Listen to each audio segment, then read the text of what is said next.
श्रियकान्ताय कल्याणनिधये निधयेतिनाम् श्रीवेङ्कटनिवासाय श्रीनिवासाय मङ्गलम्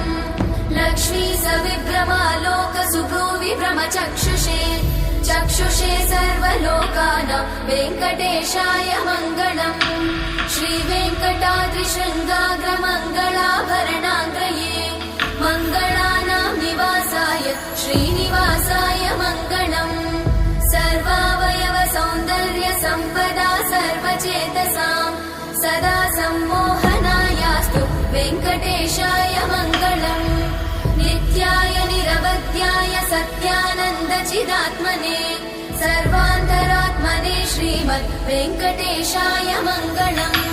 स्वतः सर्वविदे सर्वशक्तये सर्वशेषिने सुलभाय सुशीलाय वेङ्कटेशाय मङ्गलम्।